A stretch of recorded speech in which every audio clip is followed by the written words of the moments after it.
Good to be here. All right, I just began recording. I am going to tell my resident organic farmer that it's time for him to get over here and join us also because I always need my foil.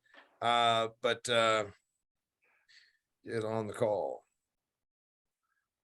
Anyway, Anton is our guest. Anton's last name is Van Dorn. Todd has gone straight to the Dutch for the next few guests that he's lined up. On August 5th, we have Anton Van Dorn. On August 19th, I'm bringing the guest, a person from Netafim, to talk about new technology in irrigation, which I think we're going to be forced to use because of regulatory environment as water becomes a hotter commodity amid all the climate change hubbub, et cetera, et cetera. And then on September 2nd, we're going to have Rachel Van Fossen, so somebody else with a Dutch last name, and she's going to talk about the employment situation in ag. In September, we've got 5 Fridays. So Todd and I decided to go ahead and do September 2, 16, and 30. We'd like you to make them if you can. Granted, Friday the 2nd is the Friday before Labor Day weekend, but those of us who work probably are working the Friday before Labor Day weekend anyhow. So September 2, 16, and 30 are September events. August 5th, that's today, Anton Van Dorn. I'm going to let Todd do the introduction and bring him on. I'm going to set the stage for this briefly. We started hearing about Dutch protests over a month ago, and it's not been covered much. And, you know, you're going to say that I'm sounding political, but there really is a thing that the realities of climate change agenda don't generally mesh well with ag in terms of things that are going to restrict your usage of production tools that then might reduce your output and ultimately your food security. Also, the harm it does to the ag economy. This was a big push by the EU. The EU has a big thing. What's it called? Anton can speak to this, farm to plate or whatever the hell it is, where they say that they have a stated agenda to convert 25% of the European Union's lands to fully organic, and they want to have that done by the year 2030, 8 years from now. Some countries that have a little bit more of a liberal bend than even the EU's governing body have taken it further. The Netherlands is out to reduce nitrous oxide, nitrogen as a pollution, and also ultimately as a fertilizer. It goes on and on and on. But the issue is they're even saying that if you don't have a certain number of acres, or if you're over a thing, you're going to be called upon to liquidate your livestock. We're going to reduce the number of livestock in the Netherlands. To give you this as a backdrop, the Netherlands is a country 1/3 the size of Indiana, 1/3 the size of my home state, with 17 million people. Indiana, for reference, has about 7 million people. So you got 17 million people in an area the size that's 1/3 of Indiana. It also is the number 2 exporter of agricultural products by dollar volume. Did you hear what I said? Last time I looked, the number 2 exporter by dollar amount exporter. So they don't sell vast amounts of very, very cheap commodity. They sell very pricey stuff, and they're number 2 for a teeny little country like that. Agriculture is important in the Netherlands. I'm a bit more familiar with the Netherlands than most because I rent my land to an immigrant who came over from the Netherlands. He and his family came over and set up shop and do dairy here in the northeastern Indiana. It was troubling enough with the Netherlands doing this new legislative agenda that was going to, and it's not so much going after manufacturing, it specifically is going after agriculture. Ireland is following suit, of all things, and then so did Canada announce this a little over 2 weeks ago.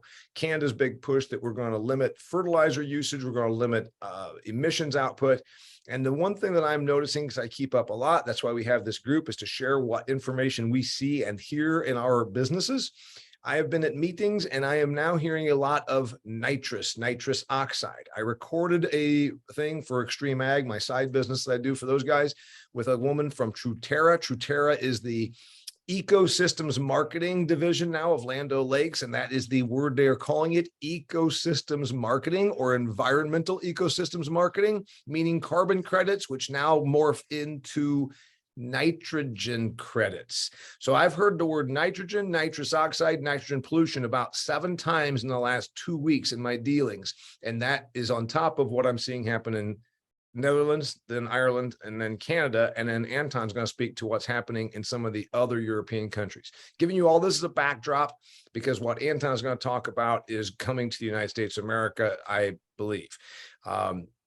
I'm not happy about that. And I don't think it's going to be really good for our industry. But now Todd can introduce Anton. But I gave you this backdrop because I think if you aren't keeping up with this, you're doing yourself a disservice. And one of the things that we try and really pride ourselves on here with what Todd and I put on is we're bringing you an angle, and you get to see and hear what other people are doing and seeing in this industry. So go ahead, Todd. Yeah, so I first met Anton. The interesting thing about Dutch people is you can find them everywhere. You never know when you're going to come across a Dutch person. I was in the middle of nowhere in Jamaica one time working, and we went to a feed mill, and the feed mill manager was a Dutch guy, and he was very proud of the fact that he was the only white guy within 100 kilometers, I think is what he told me. So true to form, I ended up meeting Anton in Inner Mongolia in northern China, up along the Russian border. So when if you want to go meet a Dutch person, that's a good place to go. But he was doing some work with the client that I was doing some work with, and we hit it off and have similar backgrounds, I think. And so I thought of Anton first when I thought of trying to find somebody to talk about this Dutch farmer situation. So Anton's been all over the world consulting and working in the industry.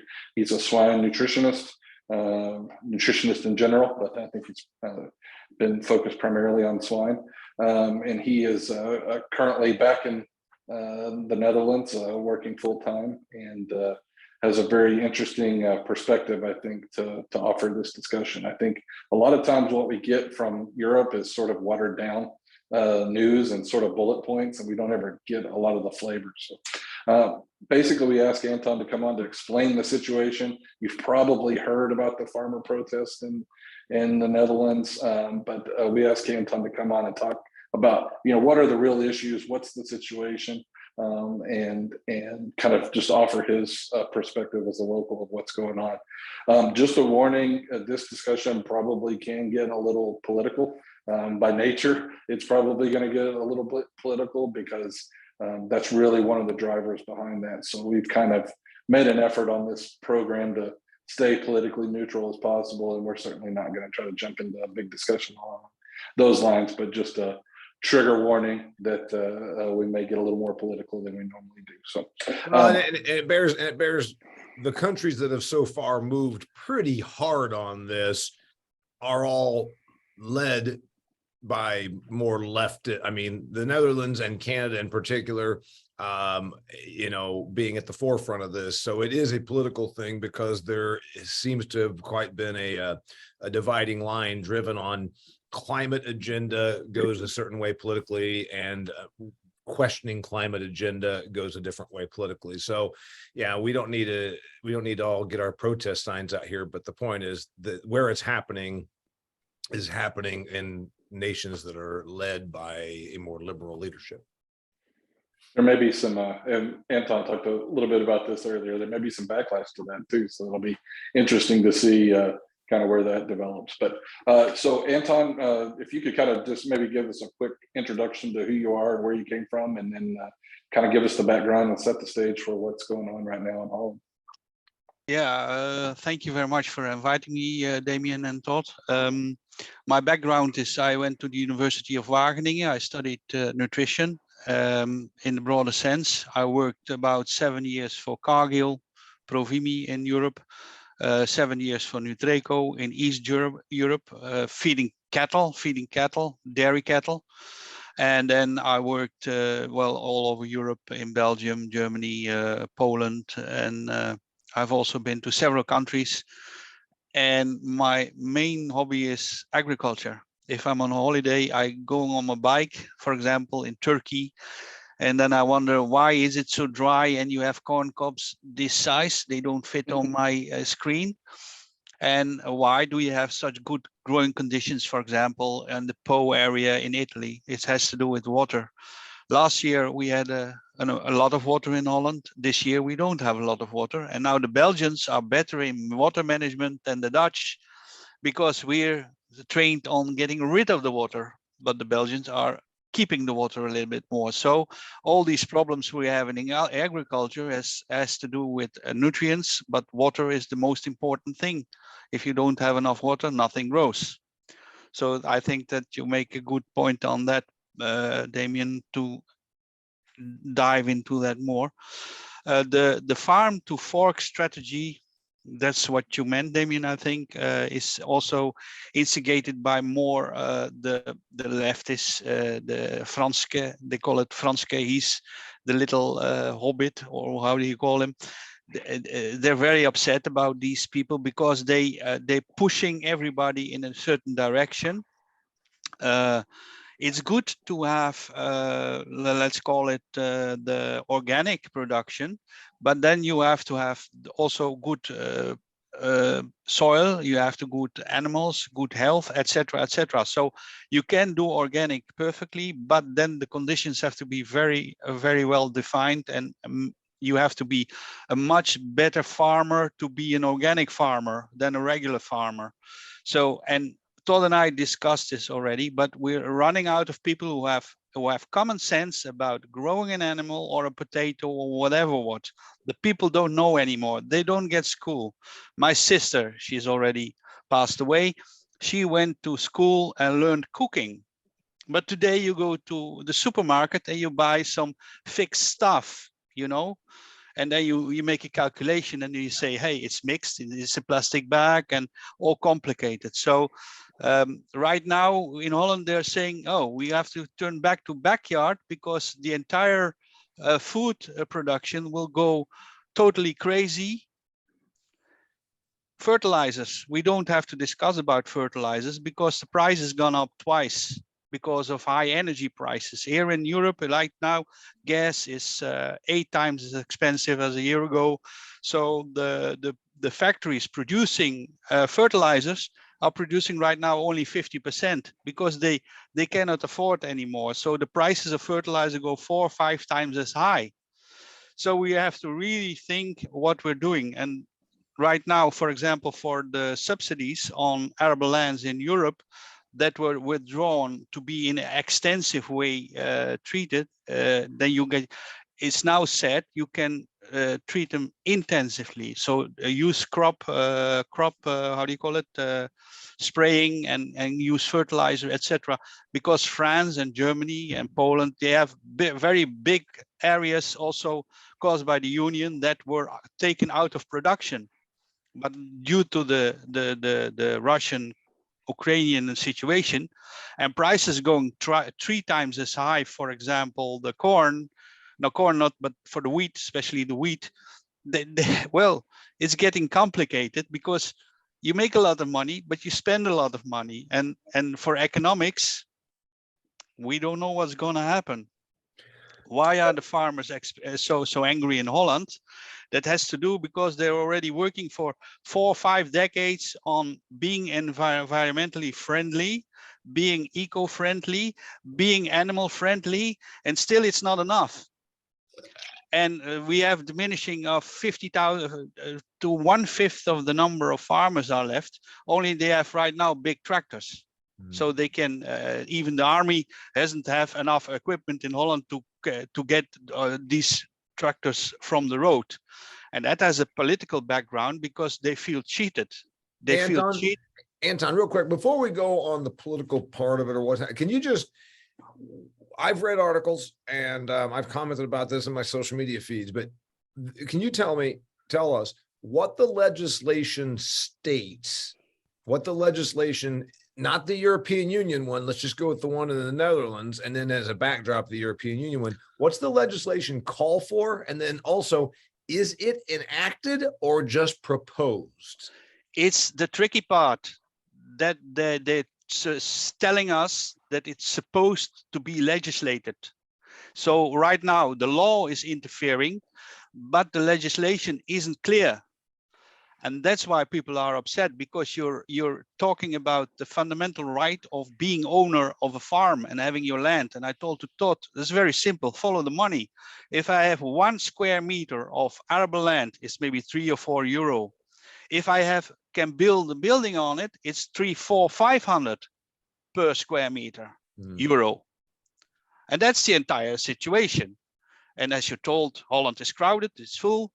So there's all kinds of, yeah, we cannot talk about politics, but we are having a farmer's heart to do our business as good as possible. Todd also explained, you have people with a lot of money, but they don't care. They want to make good cows, big potatoes, and go for it. So And wait, that's the original. are you saying, first off, back to the law, it's not enacted yet, it's proposed. So, but is the legislation officially approved and going to be enacted, or is it just now being speculative? Because I still don't that's why we have this this protest, because we have all kinds of institutes doing measurements for about the critical value, deposition value. And then if you have one dog shitting on 10,000 square meters, you already go in Holland across this deposition maximum. We have 2 million dogs in Holland, so they can shit every day on 2 million hectares, and we're already exceeding the deposition. In Germany, the maximum is about 140 times higher. In Denmark, it's 200 times higher.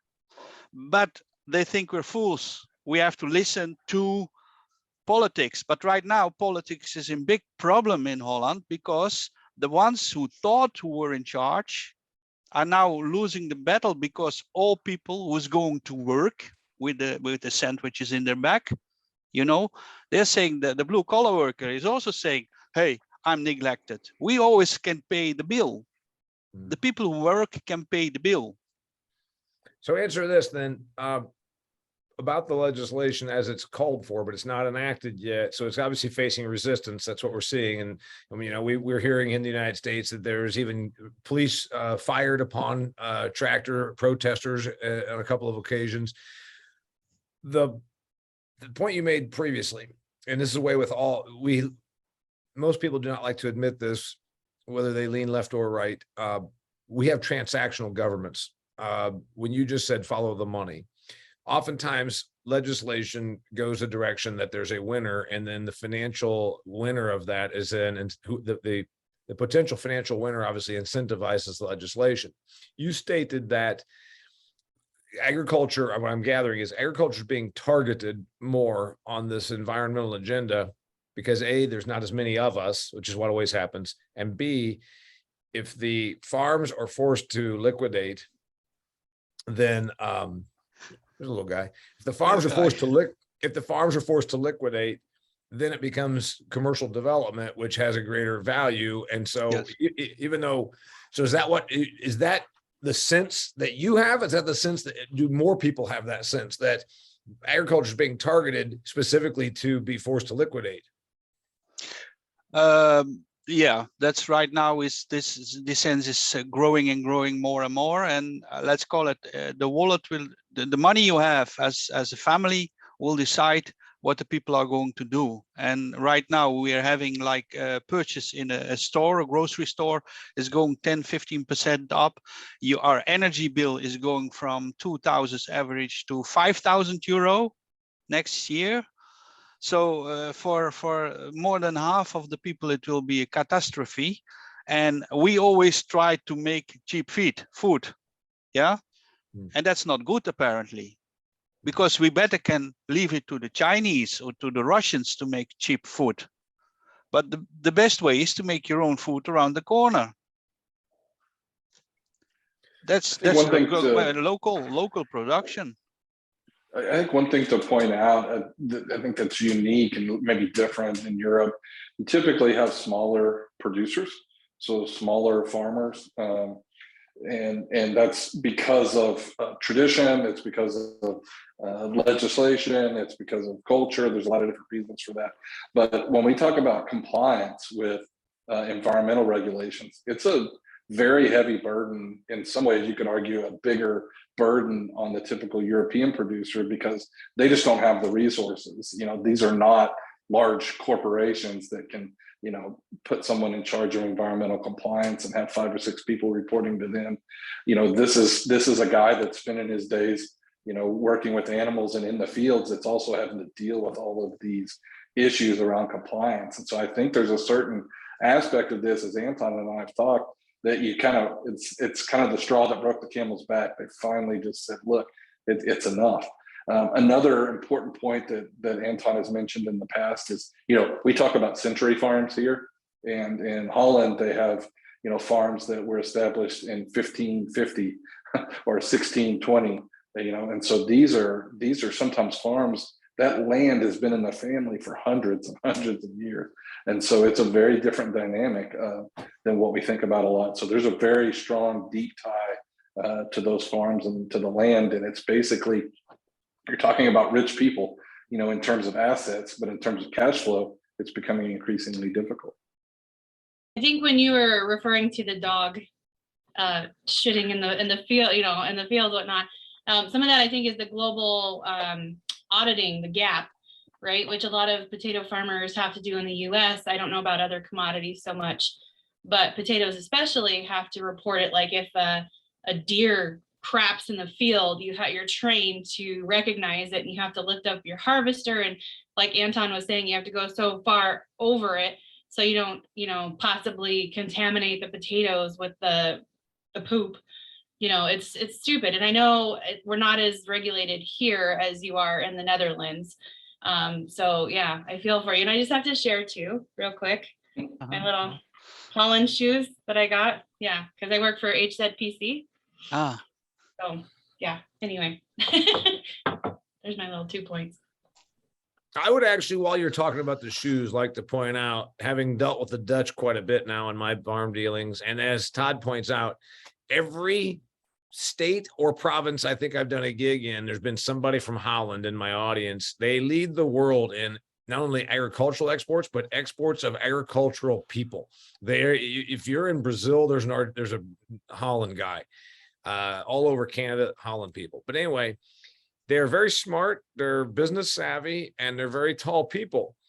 They would have conquered the entire world, but their one fundamental flaw is their fucking shoes. You cannot conquer the world wearing wooden slip-ons. You can't rule the earth wearing a pair of wooden clogs. It just does not. The British are smaller, more frail, but they wore leather lace-ups, and the British, the sun's never set on the British Empire. It's the Holland people, it's just the shoes, man. It's all about the shoes. Thank God for those shoes, or we'd all be speaking Dutch. That's exactly right. My grandfather wore them almost his entire life. He became 93 years of age, and he just had wooden shoes. Walked all his life on wooden shoes. All right, so let's talk about some of the real numbers here on this, because again, this is the thing, and this is where Todd already gave you the trigger warning. It might sound political, but it's, I don't know. We don't know any other way to make it not. And Todd and I have chatted about this. Ideology is this powerful thing, and then you almost wonder: is it the ignorance and idealism of ideology, or is there actually something behind the scenes that is benefiting, and sometimes ends up being both? Veganism is a great example. Bill Gates is a huge investor in all this fake meat crap, and so he will team up with the zealots and use them as his missionaries. And that's what happens a lot. Is there a Bill Gates behind the scenes? And one would assume there is, letting the ideologues carry this, because the realities are very simple. You make your country food insecure, and you economically harm yourself by doing this. We're not talking about small potatoes. The Netherlands is the #2 exporter in dollars in dollar value of agricultural stuff. That's a pretty big, when you're talking about compared to the United States and Brazil and it's big fucking numbers. So is it the blind ideology, or is it ideologues that are being perpetuated by huge money behind them? And unfortunately, usually that's the case. And the thing with Canada is kind of the same thing. That article I sent you, Canada has an ag industry worth $135 billion. $135 billion for a country of 40 million people is significant.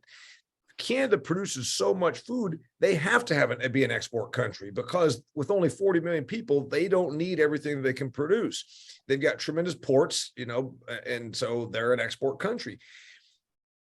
They're willing to, Trudeau's thing, if Trudeau, and it might just be a puppet, so whoever's behind Trudeau that actually is more intelligent than a former acting instructor would be, the plan to cut nitrogen emissions 30% by 2030, it's 8 years from now. Let's just say that peels 10 to 20% off of, let's say it takes 20% off of the 135 billion. You're talking about a lot of money for a small country population wise ag sector. So these things are astonishingly short viewed. And I guess I'm throwing it out to you guys. Who benefits? Because behind everything, you should think who gains power or profit, because if it's just ideology, it's frightening. And if it's not just ideology and there's actually profit incentive by people behind it, who's gaining power and profit, then it becomes sinister. So it's either frightening because of its naivete, or it's terrifying because of what it's ended up doing to the working people. So I'll throw it out there. So Anton, I mean, clearly the farmers are the ones that are, feeling the brunt of this pressure. Ultimately, consumers will too. So who benefits? So yeah, if farmers are being punished, let's go look at the big money and about communication. Farmers are not on Twitter. Farmers yes, maybe in the US, but in Europe, they just have too much work to do to be on Twitter or social media. So what you see is that if you with the easy way, you can make a lot of money, and that's in Twitter or in Facebook or in TikTok or whatever.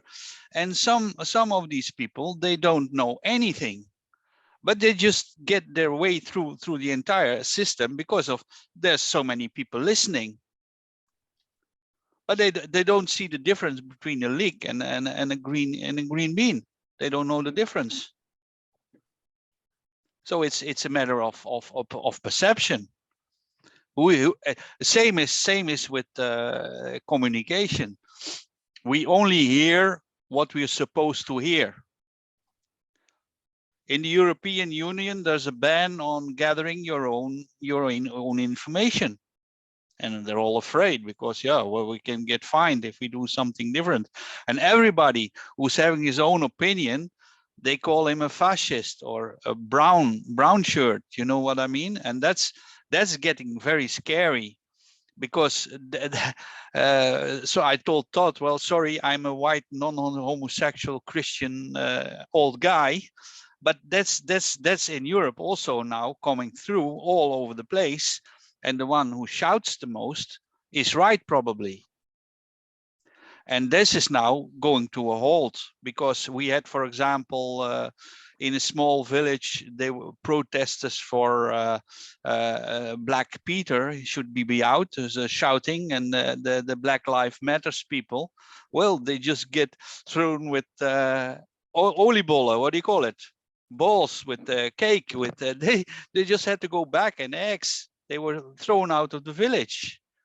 But you don't see these pictures. There's no violence, but they will go back. And if they don't go back, we take them in the crutch and then the hair, and then they go back into the bus. Can you maybe sorry, go ahead. Can you talk about Black Peter a little bit? Because that's interesting. I've learned a little bit about Black Peter in the background on it. It was more of like a chimney sweep, wasn't he? Yeah, it's a story for little children, like Black Peter goes through the chimney and brings the presents of Santa Claus. So it's a made up story. It has nothing to do with race, nothing. And even if you have the colonies, Curacao, Sint Maarten, they celebrate Black Peter, and those people are black. They don't need to they once said with Trudeau, a picture of him in Arab clothes, and then all of a sudden, all over the world, somebody has an opinion on that. We're going into very ridiculous things. I think all these people who just don't know, go back to basics. That's what we need to do. So So, To get back to Anton, I have the, a quick question. Do you mind if I ask a question real quick? go ahead. If you could go back a year from now, and maybe a year isn't enough time, how far back would you go if you could communicate to farmers and leaders to change the course of what's happening now? What would you do differently? And then for us in the U.S., we can look at what are some things we can be doing now to get ahead of this based on what you've learned over there. Learned where? In the Netherlands. He's saying if we are where you were 1 year ago, and arguably we probably are, that's Peter's point here. If we are where you were 1 year or so ago, what's your recommendation to us? Oh my God. I'm not a wizard with a glass ball. No, but you have a lot of opinions. Hey, okay. but by the way, like all the Dutch people I've ever met, you have a lot of opinions and you're emphatic about it. I like that about you. Again, if it weren't for the wooden shoes, you people would have ruled the world. Actually, for a couple of months ago, we were afraid that Putin will throw the nuclear bomb. We still have our nuclear bombs here. I'm next to our Grote Brogel. There's the bomb. Yeah. So we're discussing about all kinds of things, but we're going back to fundamental things. And farming is primarily production. So all these primarily things, I think the people will be astonished the coming years how much we need the blue collar worker, how much we need here over right now, the people in the hospitals. The toilets are dirty. Most farmers would say, hey, you can't have a dirty toilet. But here in the hospitals right now, the toilets are getting dirty because nobody cleans it, because they're too good for it. So we have all kinds of people sitting behind their computer and being very fancy and telling everybody what you need to do. But the first thing you do is you clean your toilet and your kitchen. Or am I wrong? Yeah. So it's basic things are going wrong right now in Europe.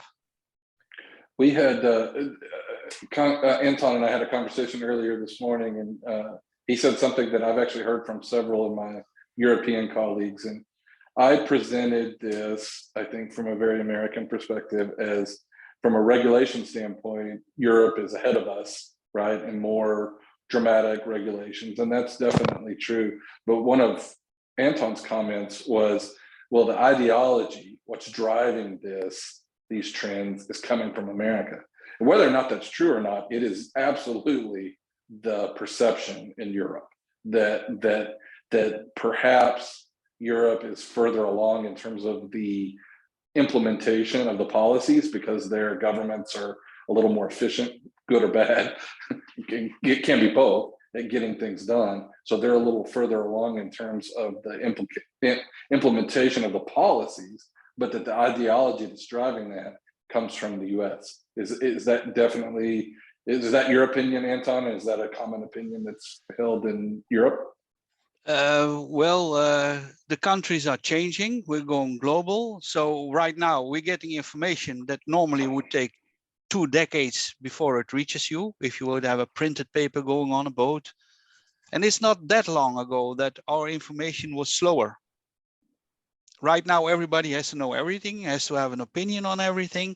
And let's face it, if you don't have rain, your crop won't grow.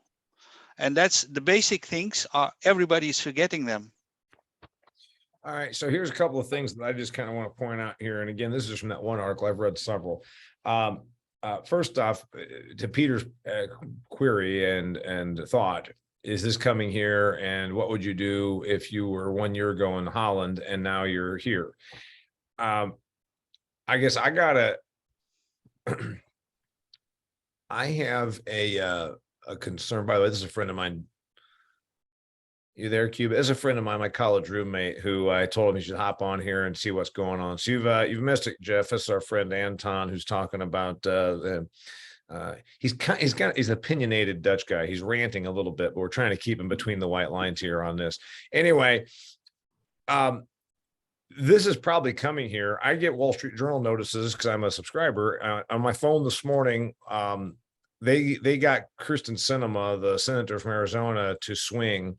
And she's now supporting the new climate bill, which is, again, a huge spending bill. And within it, there's pork every which way to Sunday. But if within this $700 billion new spend or $1 trillion spend is packages about agricultural, environmental regulation, it's going to include some of this stuff. So Peter, your point or question, what if we are where Holland was 1 year ago? We might be where Holland was a month ago. I mean, this might be coming down the track a little faster than we can do anything about it. Jeff, to catch you up on the numbers I shared, the Netherlands is going to spend 25 billion euro planned in the next 13 years to cut nitrogen oxide and ammonia emissions by 50% by 2030. One of the things they're doing, Anton, speak to this. One article I read says that farmers are actually going to be forced to liquidate livestock to reduce their livestock density as it relates to then allowable nitrous or nitrogen or even carbon emissions. Can you speak to that? Yes, but right now, when they make this plan, it was before the war came, before the financial situation tipped over totally. So now they're talking about 25 billion for what? For taking out productive farms. We're talking about who are we going to feed? Are we going to import from other countries? Well, while we're one of the lowest carbon footprints in the world to have, most efficient production. No, we're going to buy it from somebody else and bring it over here, instead of we producing for countries who have a high carbon footprint. That's the discussion right now, because they all do selective hopping in the data. That's what they do. Anton, is it a discussion? Because everything I read looks like the Greens are running the European Union and the countries like the Netherlands and are pushing this through, meaning it's not actually a discussion. Why do Brazil you think right now, by the way, Brazil is chomping at the bit. Brazil applauds every stupid move that you guys make in the European Union, because Brazil is set to probably open up another 90 to 100 million cropland acres in the next decade by either burning off rainforest or plowing up prairie. To put that in perspective, we have 350 million cropland acres in the United States. Brazil is going to bring on almost a third of that in the next decade, especially if European Union continues. All you're doing is essentially exporting your emissions, right? Yes. And to Anton's point, you're not just exporting the emissions, you're transferring that from one of the least impactful production systems to some of the most impactful production systems. Environmentally negative, right? Yeah, and the reason is these farms that you're talking about reducing the size or shutting down in the Netherlands. Let's look at pork production. These are, for sure, along with Denmark and a couple of other places in Europe, these are the most efficient, highly productive farms in the world. Period. The end. There's no question. I won't argue with you. Nobody will argue with you. And so what you're doing is you're gonna be taking that production and moving it to places like Brazil, places in like Russia, places like China that are much less efficient. And the number one driver of environmental impact is production efficiency. You cannot possibly overcome the disadvantages. When I go to a farm in Holland, they'll do 30, 32 pigs per sow per year. 35. We're over 35 already, some farms. Yeah, and it's common, right? And what's I go to China equivalent? 20? 20, maybe. Okay. Maybe, now there are some producers in China that are doing much better than that, but the average producer in China, maybe 20 pigs per sow per year. And so you're taking a system that's nearly half as efficient. That's not something you can overcome by any environmental policy. So is it true, Anton, is it true that this proposed legislation, if enacted, or if it already is enacted, that a farm operator will be forced to liquidate their operation because they don't have to be in compliance with, is it emissions per unit of land, or how is it going to be judged? Well, we have several legislations already on a farm. So now they're talking about this critical deposition value. Who is at discussion? Because politics just took out also the reports who were in favor of the opinion of the farmers. So they're just cheating all the time. And what they say, yo, this agro complex is paid by these farmers are paid by embed and animal welfare and all kinds of non-issue discussions about it's not the right way what they're talking about right now. So this right to produce nitrogen right now, for example, Schiphol, the airport, heavy industry, they also produce nitrogen. They don't have a permit. They have nothing. So you tell the one who's making like panels for on the roof, you don't need a permit and you can do whatever you like. And the farmer, you get your nitrogen emission rights. So if you apply the nitrogen rights to Schiphol, they can close it tomorrow. It would be shut down tomorrow. Yeah, the airport. But that's the the airport airport. in That's Amsterdam. the main airport, the hub in Europe. The hub in Europe. So it's not fair if you are in economics and you have one industry being punished and the other one is not being punished. The same with like the energy companies, like the big oil companies right now. They're making billions of profit, billions right now. The other thing that Anton talked about this morning that I think is definitely representative of what I hear out of Europe is this it's always something new, right? That, you know, okay, it's carbon. Oh, that's the problem. Well, now it's methane. Well, then that's the problem. Now it's nitrogen, and it's going to be phosphorus, and now it's zinc. I mean, it's literally, yep. And it's just, you know, the farmers are kind of getting to the point where they're like, look, you know, this is a never ending process. I can't win this game, right? Okay, well, I got another proposal and not a proposal, but a thought on this, because like I said, there's always winners and losers with legislation. And unfortunately, if it's just ideology that's driving this, that's dangerous. If it's someone behind the scenes, like the Bill Gates synthetic meat issue, where he's funding rioters and protests and all that because he's heavily invested in synthetic meat, then it's more sinister. Small banks, and if you live in a small community like I do, you bank with small banks. This whole thing that began after the Great Recession in 2008, I commonly got told by my small bank employee friends and owner friends that how screwed they are, because they said, you throw another $2 million of cost on us a year for compliance, allegedly because we were making bad loans. Like, shit, we didn't make bad loans and we didn't get bailed out over the whole mortgage thing in 2009. Like, but remember, he said, my small bank and being a part of the Indiana Bankers Association can go to Washington, D.C., and I can maybe get a meeting with my congressman. Wells Fargo and the other big four can go to Washington, D.C. and basically buy whatever legislation they want. In other words, big banks liked increased regulation that put small banks out of business, because then their asset and their book grows, right?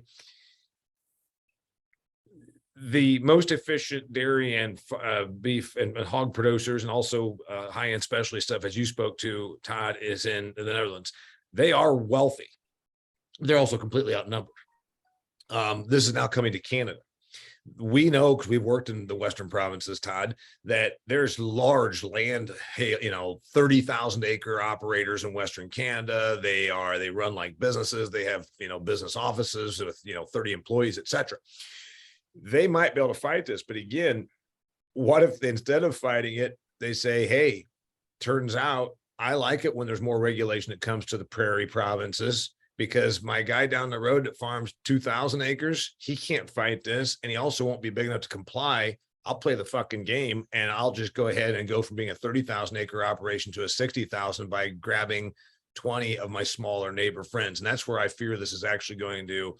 And it's interesting, the same political leaning that says we love small family farms are also the ones that are pushing for more environmental regulation that increases compliance cost, that absolutely then shoves them out of business.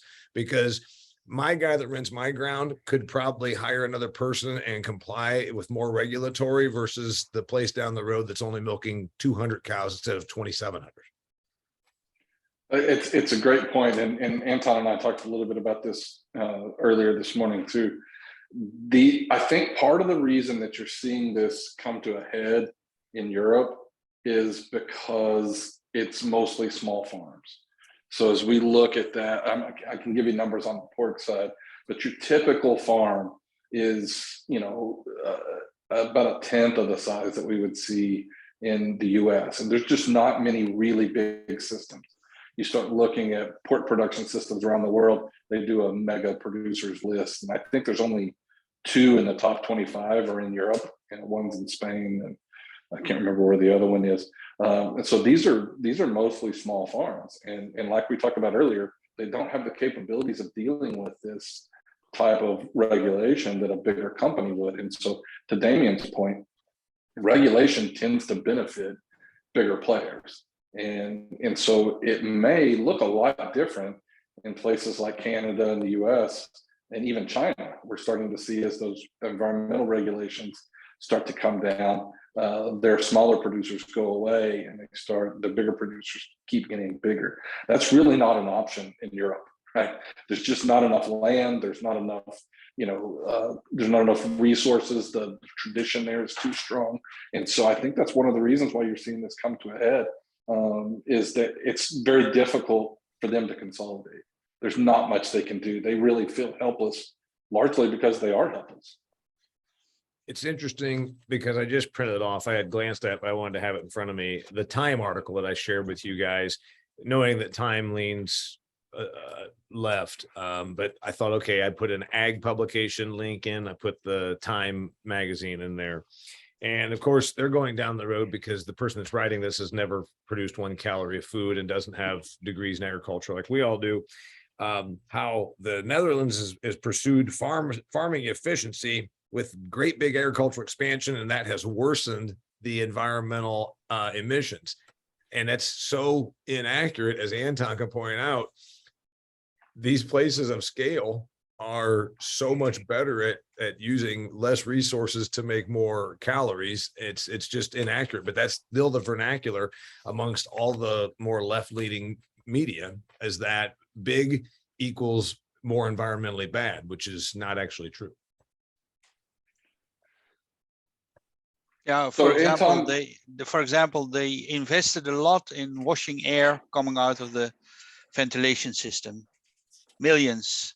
They've made emission low stables. They invested millions. They did measurements. Everything was state approved. Let's call it that way. And now they're saying, well, all you did is word dipshit. We went to emission low administering into the land. We just had to take care of the environment around the farm. I mean, you cannot do in an overpopulated area. Yeah, well, you have some things that will not be very friendly, but it's the same if somebody is in a room and farts. That can happen, you know what I mean? Only those people don't fart. Those let's call it environmentalists never fart. That's basically what the issue is. If you are a normal person, you know these things will happen. But if you say, oh, this is not okay, this is okay, okay, then we live in a concrete city and we don't have any smells anymore, and we don't have any the COVID thing and isolation of a lot of people. What I found out when I came back from China is also that people are what they call carrying some burden around because they have been isolated. They've not in the people. So also when you see the funny reactions of some people, you really think they're more or less getting a bit lunatics. They react absolutely crazy on, yeah, normal things. They get angry, they get, I don't understand what's happening, but I'm from an area where there's never a quarrel, or everybody is going to church on Sunday, and the simple life has to come back again for everybody, I think. So Anton, where does this go? Where do you see this going? Is this just going to kind of recede and it'll become an issue for a while and then it'll go away and then it'll come back? Or are we really at a breaking point? I mean, are we at a point here in Holland where producers really can't feasibly continue if this legislation goes through and is fully implemented. Well, that's just the interesting part. This afternoon, they had a meeting, a negotiator between the Farmers Defense Force and the LTO and others, and the government, Mr. Remkes.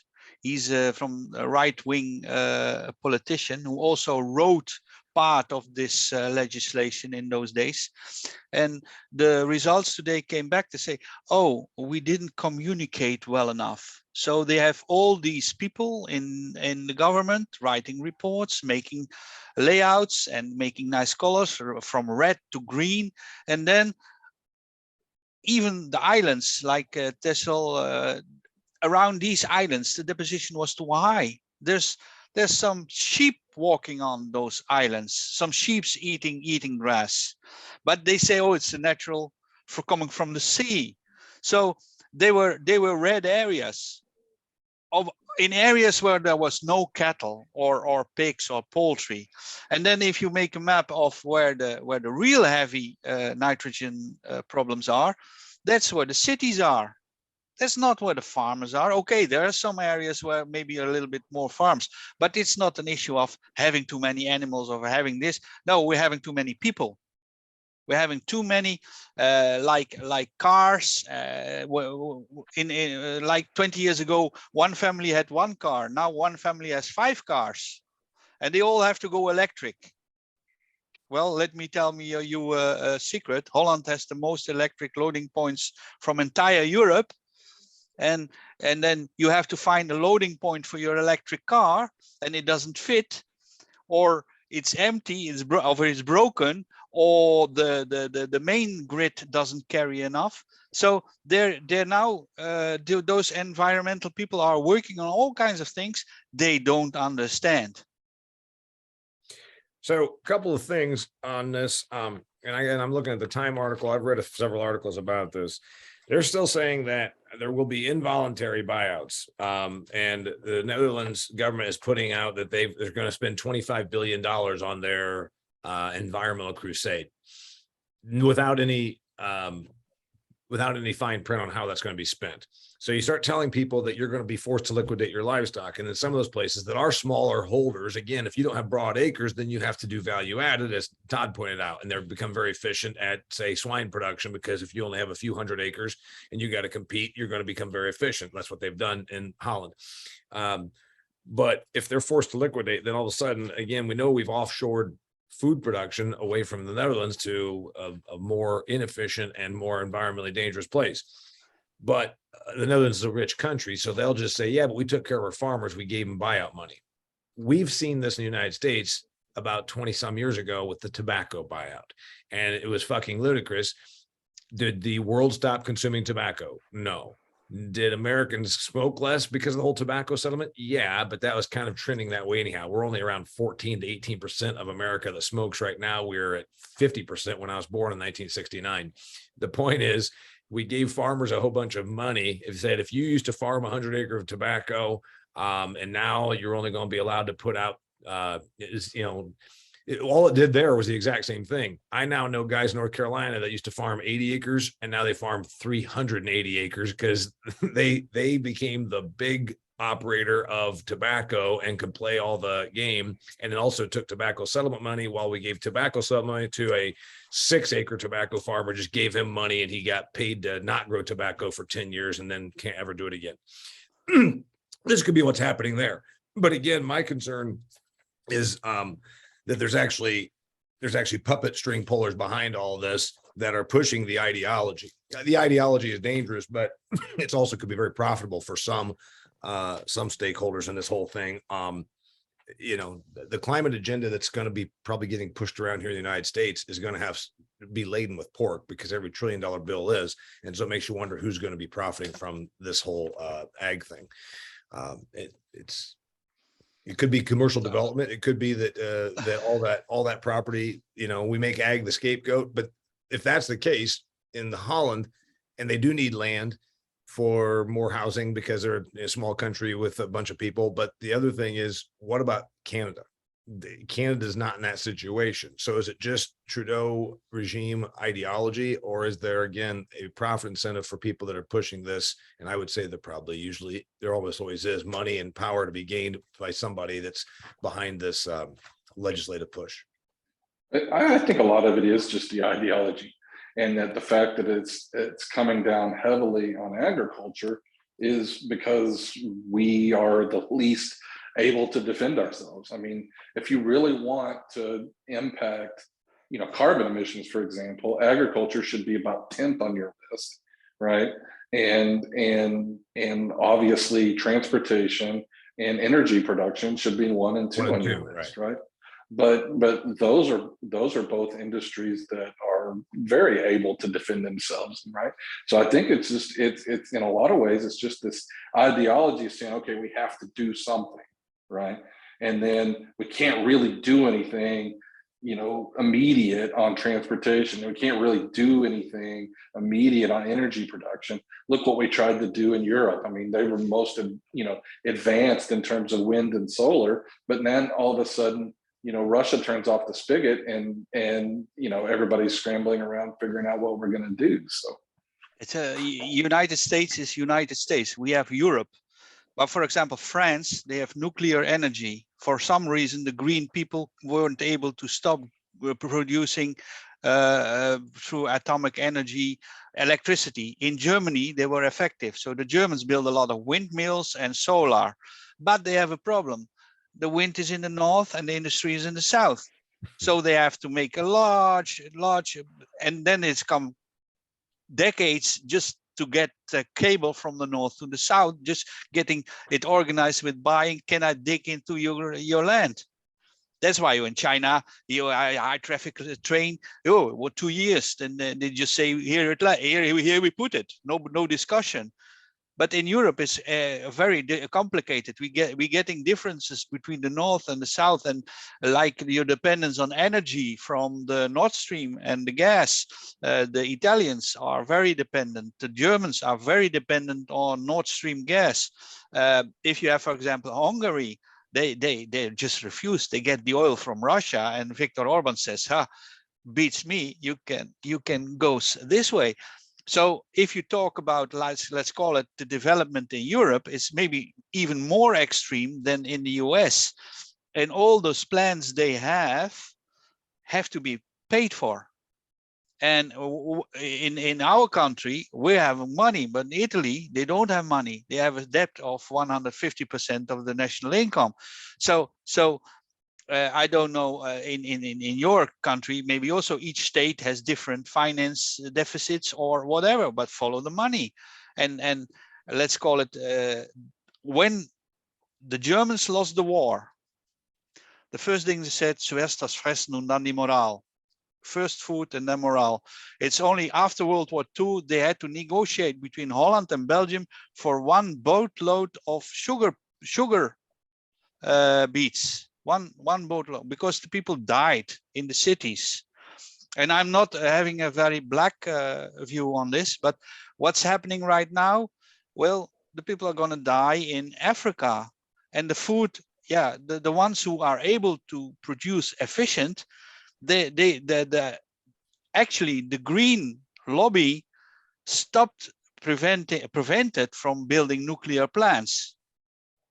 They stop, and look where we are after 40 years of battle. They managed to get us into an energy crisis. If they would have built 40 years ago a bunch of those nuclear plants, we wouldn't be that dependent on the gas, because we could make electricity. Now I've read that in the US they have now modular small nuclear plants. The English are working on it. Where can you put these things? In countries with very simple legislation like Romania, you can put your containers over there and make your nuclear electricity over there, and they're very good. So what we need to do is work on technology, and that's in farm level with irrigation, crop spraying, and we have to work more on details nobody sees. That's my opinion, and that's the only way we can survive. I want to being talk better to. than Well, the rest. Go ahead, Lon. I think one of the drivers here, one of the underlying drivers in the book that Lacey was reading, he talks about it. There is a demand for a technology that doesn't exist. Right? And we're just not there. I mean, you're talking about, going to a completely electric fleet by 2030. The technology is not there. You're talking about, getting rid of fossil fuels by 2050. The technology is not there. The copper is by the way, €7 a kilo here. €7, 1 kilo. Interesting, by the way, what you're really talking about then also, the next technology that's not there is food production without fertilizer is a technology that's not there. And so that's essentially what you're talking about with this. I want to throw a couple things out here about where this ultimately ends. And if it is just ideology, which I never believe that it is, I believe that profiteers use ideologues to move along their agenda while they sit behind the scene pulling the strings. And again, I'll talk about Bill Gates. I believe that guy is fucking evil. But the environmental people support this. The Greens support this in places like Canada, Netherlands, and even here in the United States, believing that they're fighting some good cause or that they're going to do what they can't legislate. They think that by making food more expensive, by liquidation of livestock, et cetera, that they save the nitrogen oxide emissions and the carbon emissions and the methane emissions. And they believe that they also switch people to a plant-based diet, which of course is again a ludicrous thing. What they also really do though is they don't change my eating. They don't change, by the way, Lacey, thanks for being here. They don't change anybody's behavior. All they do is end up hurting the poor, because I'm still going to do what I do. And everybody on this call is going to still do what they do. They end up harming the people they purportedly care so much about. And then it's even worse. It's bad enough in our countries, but wealthy nations like us, we tend to still do what we want to do. We'll pay another 40 cents per pound for a cheeseburger.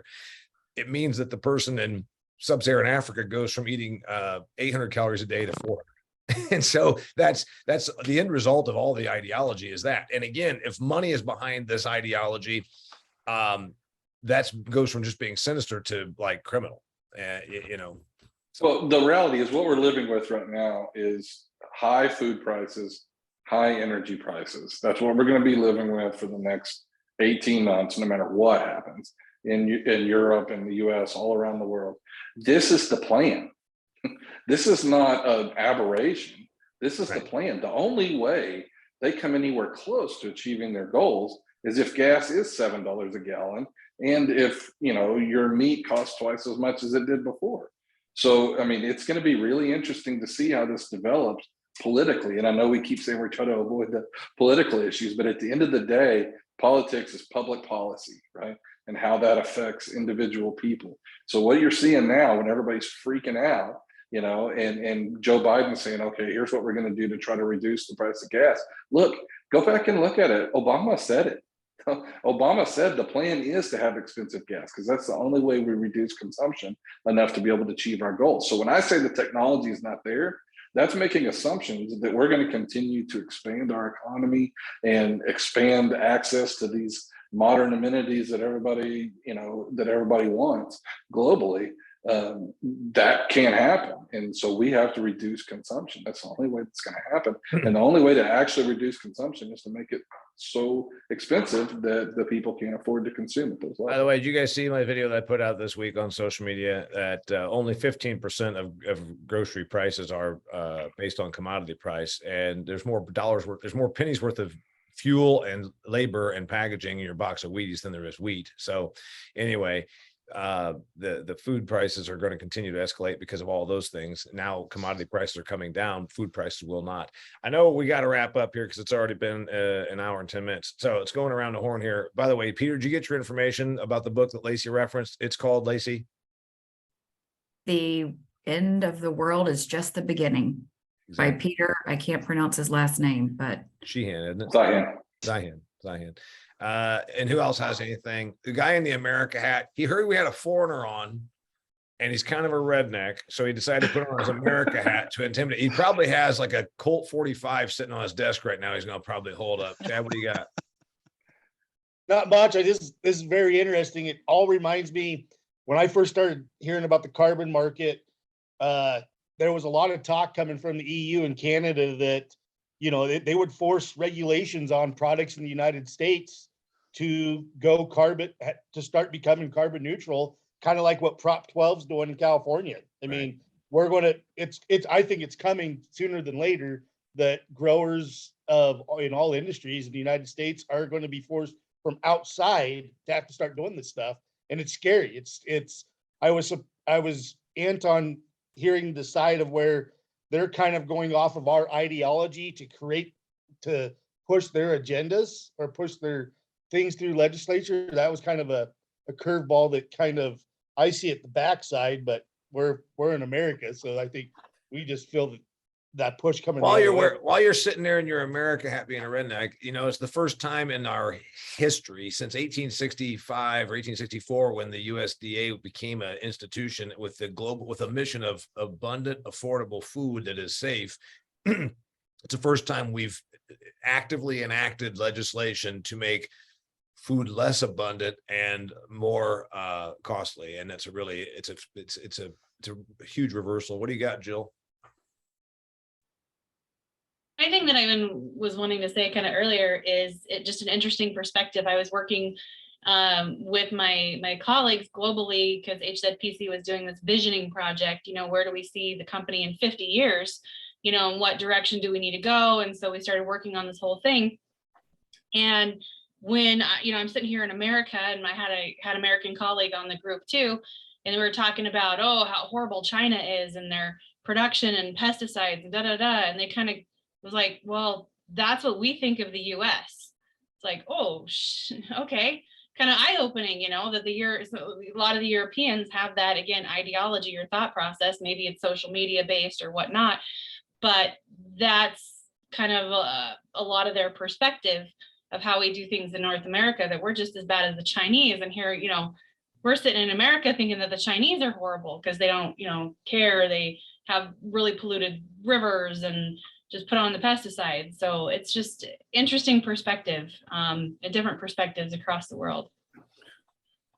Lacey, you always have good commentary.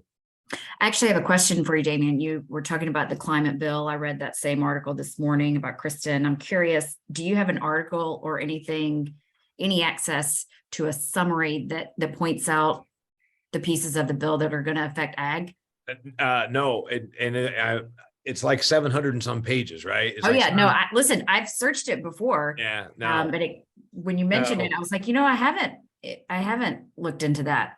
No, and it's obviously not written by Biden. It's not even, I mean, who the hell knows who's written this thing up. So what it is, it's 700 and some pages, and it's about $1 trillion. And what it's going to do to agriculture is so far, and none of the ag press has even really been able to get their hands on it yet either. So I'm afraid it might be the old Pelosi thing of we'll know when it's been passed, like she said before. I think what is interesting to me is the few things I have seen about it, that if you could relate anywhere to ag, it talks about, the inputs that are going to be needed to increase, whether it's EV that we were talking about earlier, or it's any kind of non-coal related energy or technology. And so what of those inputs are minerals that come from some process that are involved with ag?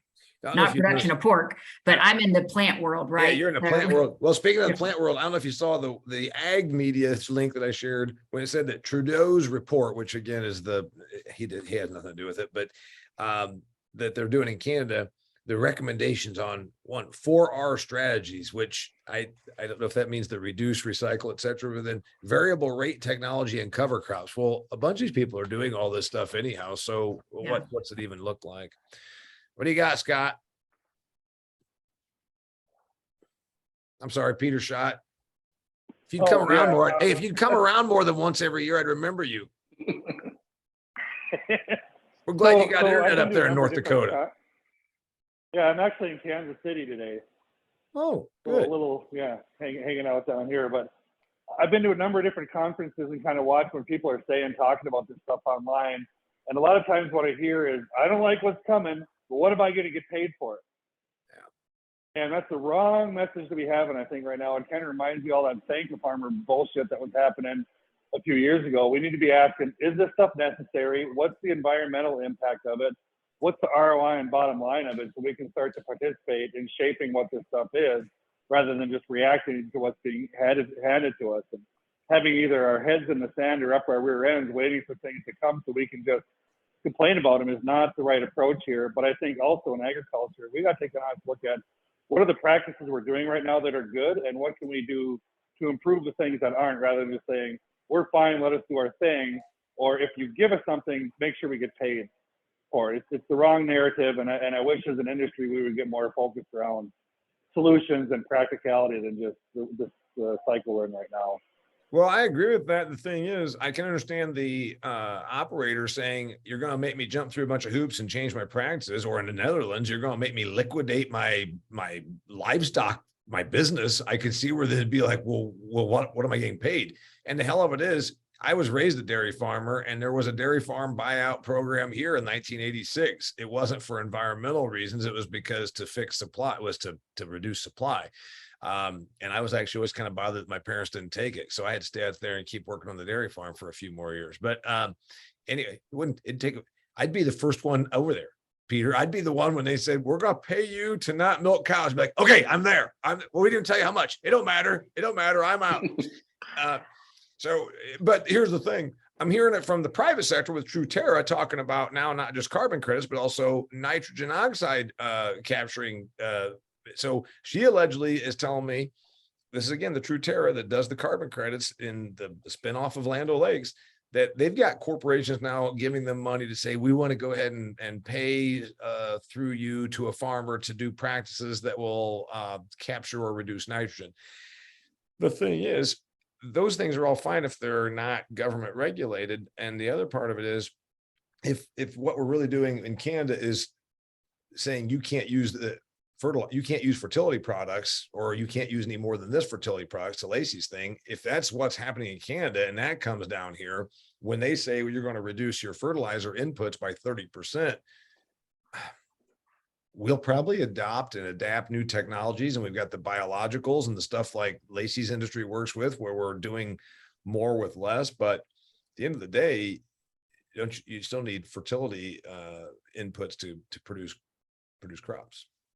It seems like we're at a breaking point where you're going to start going backwards on that efficiency gains, where you unintentionally that you're going to be increasing the environmental impact, because you can't, if you can make incremental improvements in your practices, gain efficiency, and also contextually reduce your environmental impact, that's great. But when you get to the point where you're starting to give back efficiency, then you're creating more problems than you're solving. Let's talk about a consumer staple. Let's go to Jill and maybe Chad on this one. Potatoes. We're in Idaho, we produce 30 tons of potatoes an acre. I mean, it's like, if you told some pioneer that, they would just look at you with baffled eyes. Can we reduce fertility inputs on those Idaho potato acres by 20% and still get that? Not currently, no. And honestly, if you talk potatoes is one of the more efficient. You're talking caloric energy per acre anyway, sustainable. Right, and it's also the low income people can eat white potatoes because they're inexpensive, etc. But yeah. And so they're inexpensive because we grow 30 tons per acre. Can we get there with a 20% mandated fertilizer decline? Not right now. No, we won't be there, because actually there's quite a few varieties right now that are like, especially processing varieties, that do take quite a bit more fertility. But we're breeding and we're getting there, the genetics, right? So it goes back to the technology conversation and the genetics. But to breed a potato, we're talking 10, 15 years before it even gets to the market. And that's only if they, if they don't let us use GMO or any kind of genetic technology, which we're using genetic technologies. It's just not the traditional GMO way of thinking. Another technology that's being used, though, that is getting out there, more and more people are starting to look into, and I don't know how far out it is TPS, true potato seed. So the potato seed is a tetraploid, though, so it's really hard to get identical seeds. But if we master it and we can do one vial full of seeds, and that'll do 25 acres versus shipping, how many truckloads or container loads of potato seed. Yeah. So I think the technology, again, same point. The technology's not there. And I'll piggyback off of Jill. I don't completely agree with that because I mean, I deal with a lot of people in, you know, Highway 17 in the basin. Until these guys are variable rating their starter, until these guys are variable rating their potato seeds, until these guys are putting variable rate apparatuses on their pivots, they're not doing everything they can to maximize their efficiency of their crop. That's not just potatoes, that's with corn. Now, when you're talking varietal, like what Jill's talking about, technology for that's it's not even close, because their potatoes are where wheat is right now. That we're getting is that they're producing these new varieties to be home run hitters, and it's taking more inputs to get to that level they're saying it can get to. And that's where potatoes are at, especially when you're talking the amount of varieties that are on the table and being produced. But from an efficiency standpoint, our potato growers are not the most efficient in the sense of using a variable rate or using a variable water, variable irrigation, fertigation. They're not there yet. They're not that too. Some of that goes back on to, say, you know, the McDonald's of the world, right? Because they're the ones who are saying we want these varieties, but it's like, guess what, McDonald's, these varieties are not the most efficient varieties. So let's get away from the stupid Burbank. Let's start, you know, looking at other stuff. And I'm sure it's the same in other things that they source, you know, the wheat and the beef and everything else, but they're the main drivers, and they're the reason why a lot of these farmers grow what they grow, is to try to satisfy these contracts. So it's yeah. And with the hits they're getting when they bring it, the cleaning hits that's the percent of their cleaning subtractions that have happened in the last 5 years, 7 years is ridiculous to where it was 10 years ago. I mean, you're talking, it used to be a 1.5 to 2.5% clean out, and now you're seeing 3.5 to 4% clean out. So our area, 30 tons is good. But I mean, we have guys that are pushing 32 to 36 tons on, you know, I mean, so when you're pushing those numbers, and they're going to want to push more. If my clean out now is 5%, well, I mean, every one of us that are in a business, we're in a business to make money. I mean, so if I add an employee, I'm not taking out of my check.